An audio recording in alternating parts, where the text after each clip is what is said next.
ओम नमो भगवते वासुदेवाय। जय শ্রীকৃষ্ণ। রাধে রাধে। শুধু কৃষ্ণ ভক্ত, গৌর ভক্ত, হরি ভক্ত, আমার মা সকল, বাবা সকল, আপনাদের প্রতি প্রত্যেকের চরণে সশ্রদ্ধ প্রণাম। প্রণাম জানাই উপস্থিত সাধুগুরু বৈষ্ণব মণ্ডলীর চরণে, অনলাইন উপস্থিত কাছের দূরের আত্মীয় স্বজন, ভাই বন্ধু, ভক্ত শ্রোতা সবাইকে সশ্রদ্ধ প্রণাম। অন্তরঙ্গ স্থল থেকে অনেক অনেক ভালোবাসা অভিনন্দন জানিয়ে শুরু করছি আজকের ভিডিও। তার আগে বলতে চাই, আপনারা কেমন আছেন বলুন। আশা করি প্রাণ গোবিন্দ রাধারানী কৃপায় সকলেই ভালো আছেন। আমিও আপনাদের অনেক অনেক আশীর্বাদ ভালোবাসায় খুব ভালো আছি। তো আজকে আপনাদের সামনে যে ভিডিওটি আমি তুলে ধরার চেষ্টা করছি, প্রত্যেক দিন ব্রহ্ম মুহূর্তে যদি টানা 7 দিন এই অনুশীলন করতে পারেন, তাহলে আপনার পুরনো মনোবাসনা সমস্ত কিছু পূর্ণ হতে চলেছে।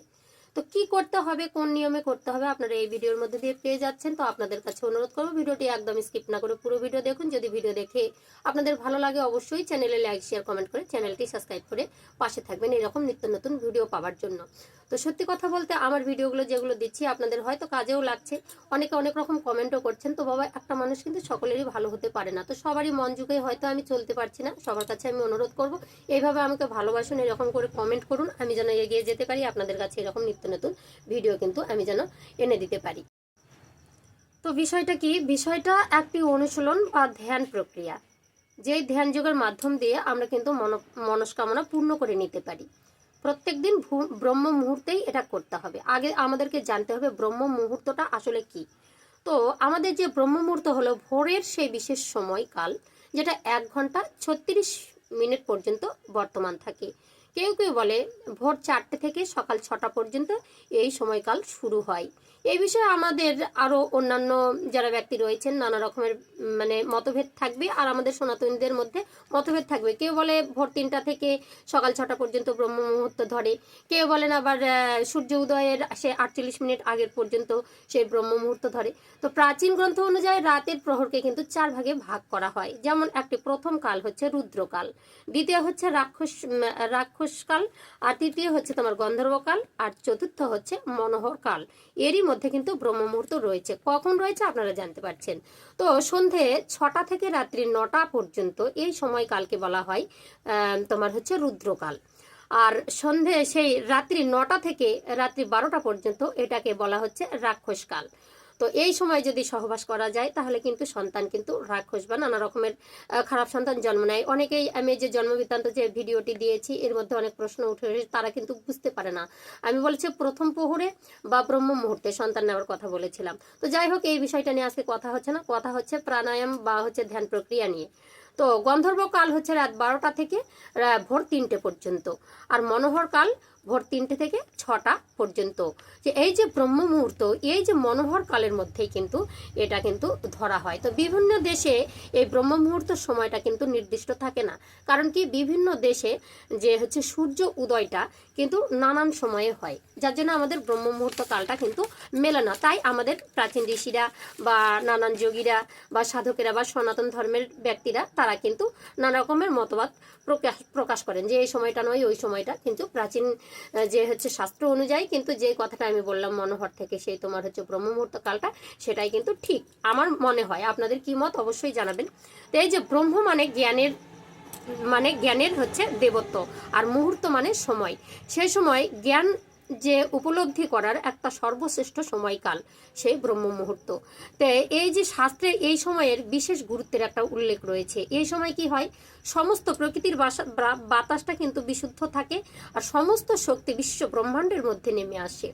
নানা রকমের দেব দেবী, নানা রকমের হচ্ছে তোমার দেবতারা সবাই কিন্তু বৃষ্টি হয় এই ব্রহ্ম মুহূর্ত সময়কালে। তো এই সময় যদি আপনার ঘুম ভাঙে, তাহলে কোনো দেবদেবী আপনার সঙ্গে সংযোগ হবে, এটাই কিন্তু ইঙ্গিত প্রদান করে।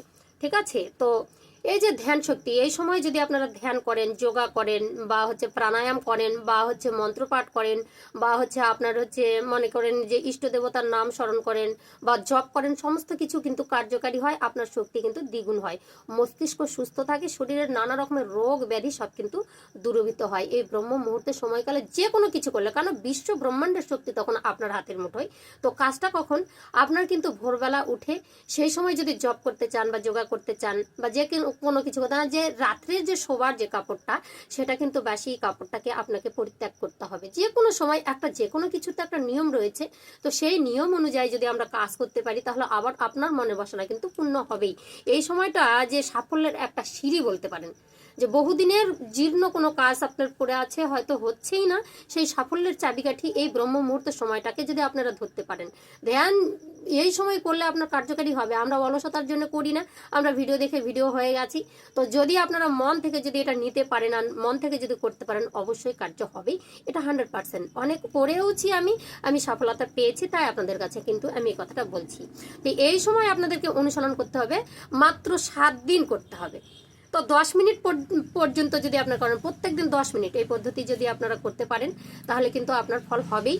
তো হৃদরোগ, হার্টের পেশেন্ট, যাদের উচ্চ রক্ত চাপ, নানা রকমের যারা আছে, হাই প্রেশারের বা সুগারের পেশেন্টের পক্ষে খুবই ভালো, কিন্তু হার্টের যারা পেশেন্ট রয়েছে তারা কিন্তু করবেন না, এটা দমের কাজ, ঠিক আছে। তো আপনারা অনেকেই বলেছেন দিদি ভাই প্রাণায়াম, যোগ, দমগুলো, এগুলোর দম সাধনাগুলো আপনারা দেখান, তাহলে আমরা খুব উপকৃত হব। তো এই যে ধ্যান অনুশীলন করবেন কি করে, আমি এটা হচ্ছে পদ্ধতি আপনাদেরকে কিন্তু বর্ণন করছি।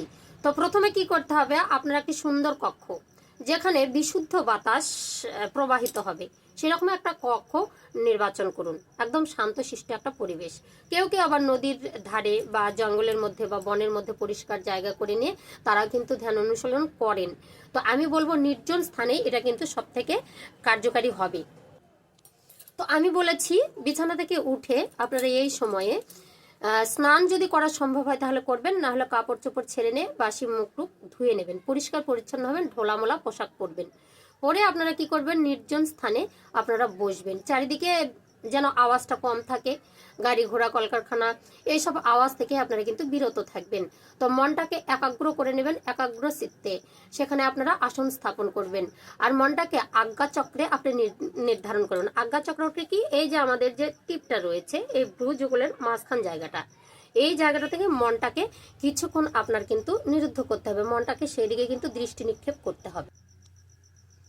তো আপনি শান্ত হয়ে বসেছেন একটি নির্জন স্থানে, শুদ্ধ আসন পেতে, আর আপনার হচ্ছে ঢিলেমেলা পোশাক পরে আপনি আজ্ঞা চক্রে চোখ দুটো বন্ধ করেছেন। আপনি নয়নটা থাকছে এই ভ্রুযুগলের মাঝখানে, নয়নটা মুদ্রিত করে আপনি ভ্রুযুগলের মাঝখানটাকে তাকিয়ে আপনি এবার বসেছেন। বসে এবার কি করেছেন, হেঁটুর উপর 2টি হাত রেখেছেন, কোমর সোজা থাকবে, আর থাকবে আপনার হচ্ছে ঘাটটা সোজা, কোনো জায়গায় ভাঁজ থাকবে না, কারণ এটা দমের ক্রিয়া, দমটা নিতে যেন কোনো জায়গায় বাধাপ্রাপ্ত না হয়। তারপরে আপনি কি করবেন, ধীরে ধীরে চোখ বন্ধ করে হাতটা একটু মুঠি করে নেবেন, হালকা মুঠি। তো হাত আগে হেঁটুর উপর রাখছেন, পদ্মাসনে বসেছেন বা এমনি আরাম আসনে সুখাসনে বসেছেন, হাতটা একটু হালকা মুঠি করে নেবেন, হালকা মুঠি করে নিয়ে মনটাকে শান্ত করে নেবেন। আজ্ঞা চক্রে মনটাকে নিবিড়ভাবে আপনি দর্শন করুন। এই যে মানসিক দৃষ্টি দিয়ে বারবার এই কপালটার দিকে আপনারা লক্ষ্য করবেন। তো এটা কেমন করে করা যায়, চোখ বন্ধ করলেই দেখা যায়। তো বারবার এটাকে লক্ষ্য করে মনটাকে শান্ত করে নিন, মস্তিষ্কটাকে, চঞ্চল মস্তিষ্কটাকে একটু ঠান্ডা করে নিন, আর আপনার শরীরকে কিন্তু স্থির করে নিন। করলেন, কিছুক্ষণ পরে আপনি কিন্তু আবার নয়নটা মুদ্রিত করবেন, করে আপনি একটি দীর্ঘ শ্বাস টানবেন। আগে মনটাকে শান্ত করে নিয়েছেন, আপনার আশেপাশে দেখেছেন কোনো চিৎকার চেঁচামেচি নয়, শুদ্ধ বাতাস। আপনি কি করবেন, নাক দিয়ে শ্বাসটাকে জোরে ধরবেন, নাক দিয়ে শ্বাসটাকে দমটা পুরো জোরে নিন। যেমন ধরুন এইভাবে শ্বাসটা নেবেন, শরীর সোজা আছে, হাত আমার মুঠিতে আছে, বা আমার হচ্ছে তোমার এই যে কি বলবো, যেমন ভোলানাথ থাকে এরকম আমরা আছে, আত্মকারের মধ্যে মানে হাত দিয়েছি একটা, যে কোনো আপনি হচ্ছে মুদ্রাতে হাত দিতে পারেন। তো আপনি হাত মুঠিতেও রাখতে পারেন, হাতটাকে ছেড়েও দিতে পারেন, কিন্তু হাতে মনে করেন যে আত্মকরেও ধরতে পারেন, আবার এখানেও ধরতে পারেন, ঠিক আছে। জ্ঞান মুদ্রায় আপনার ধরতে পারেন, এটাকে জ্ঞান মুদ্রা বলছে। তো এইভাবে আপনি ঢিলামিলা পোশাক পরে আপনি ভোরবেলা এইভাবে শ্বাসটাকে নেবেন।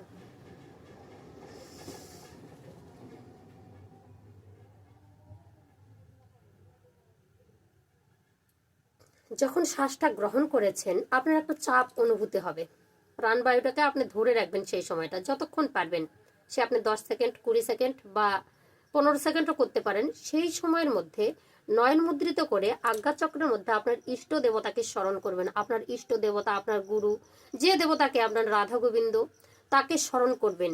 করে আপনার দমটা যতক্ষণ বন্ধ থাকছে সেই সময়ে স্মরণ করবেন। আর ইষ্ট দেবতাকে এখানে নয়ন মুদ্রিত করে এই ভ্রুযুগলের মাঝখানে আপনারা স্থাপন করে বারবার দৃষ্টি নিক্ষেপ করবেন। আর আপনি হচ্ছে কি বলবো, সেখানে আপনার যে মনের যে বহুদিনের পুরনো যে ইচ্ছা, সেটা আপনি বারবার মনের মধ্যে কিন্তু কল্পনা করবেন। ঠিক আছে, এইভাবে করতে হবে। হে পরমাত্মা, আমার এই ইচ্ছা তুমি পূর্ণ করো। যে যতক্ষণ আপনার দমটা ধরা থাকবে, ভিতরে দমটা ধরে রেখেছেন, হে পরমাত্মা আমার সকল ইচ্ছা পূর্ণ করো। আমার জীর্ণ বহুদিনের পুরনো ইচ্ছা এটা, যেই ইচ্ছাটা আপনাকে নির্দিষ্ট করে কিন্তু নির্ধারিত করতে হবে। 7 দিন কিন্তু আপনাদের একই ইচ্ছা 10 থেকে 15 মিনিট, এটা কিন্তু প্রত্যেক দিন করতে হবে। যতক্ষণ দম থাকবে, প্রথম স্টেপে দম নিলেন, দম নিয়ে আপনি যতক্ষণ দমটা বন্ধ করে রেখেছেন, গুরুকে বা ইষ্ট দেবতাকে নয়ন মুদ্রিত করে দেখছেন, দর্শন করছেন কপালের মধ্যে। আর আপনার মনে মনে সেই ইচ্ছাটা হালকাভাবে, কোনো কঠিনভাবে নয়, শরীরের মধ্যে পীড়া দিয়ে নয়, যতক্ষণ পারবেন শক্তিটা ধরে রাখতে, দমটাকে ধরে রাখতে, হালকাভাবে সেই ইচ্ছাটা বারবার গুরুর চরণে, বারবার আপনার ইষ্ট দেবতা, বারবার আপনার পরমাত্মার কাছে যার যেটা বিশ্বাস, সেখানে আপনারা বারবার সেটা নিবেদন করবেন। তো করবেন কতক্ষণ? প্রথম হয়ে গেল আপনার দম নেওয়ার সাধ্য নেই, ধীরে ধীরে নাক দিয়ে দমটা গ্রহণ করেছেন, মুখ দিয়ে শ্বাসটাকে ছাড়তে হবে,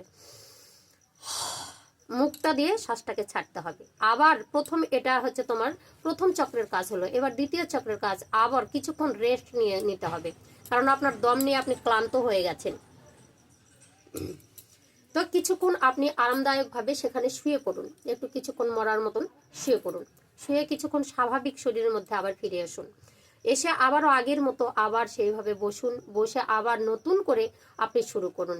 আগে হাতটা হালকা মুঠি করে নিয়ে, হালকাভাবে শরীরটাকে সোজা করে নিয়ে, কিছুক্ষণ নয়নটা মুদ্রিত করে আপনার মনকে ভ্রুযুগলের মধ্যে স্থাপন করে আপনার ইষ্ট দেবতাকে স্মরণ করে কিছুক্ষণ 2-3 বার আপনার ইষ্ট দেবতাকে স্মরণ করে নিন। আপনার শ্বাসটাকে ঠিক স্বাভাবিক আনুন, আপনার মস্তিষ্কটাকে ঠান্ডা করে নিন।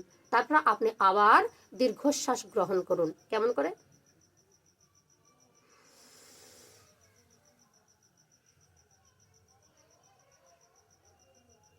আপনার যে চোখটা বন্ধ আছে, কিন্তু কপালের মাঝখানে আপনার চোখ দুটো আছে, ঠিক আছে? সেখানে আপনার ইষ্ট দেবতাকে স্মরণ করছেন। আপনার দেবতা, যেই দেবতা আপনি ঘরে পূজেন বা আপনি বিশ্বাস করেন, সেটাকে স্মরণ করেছেন।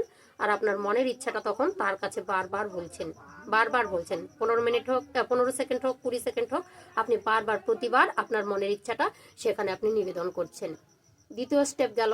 এরকম বারবার আপনি করতে থাকবেন। যখনই একবার করে হয়ে যাবে, 2 বার হলো, এবার 6-7 বার আপনি নিবেদন করুন। 15 থেকে 20 মিনিট আপনার সময় নেবে। প্রত্যেক দিন ব্রহ্ম মুহূর্তে এই কাজটা আপনি করুন। 7টা দিন করে দেখুন, আপনার যে কোনো একটা ভালো সংবাদ আসবে, আমি এটা 100% বলতে পারি। ভোরের আপনি প্রার্থনা বা যোগা, ধ্যান, যোগ, যে কোনো মনের ইচ্ছা, প্রার্থনা, সমস্ত কিছু কাজে লেগে যায় বন্ধু, যদি আপনারা বিশ্বাস করতে পারেন। আপনারা করি না, আমরা করি না, আমরা অলস, আমাদের মতো অলস আর কেউ নেই।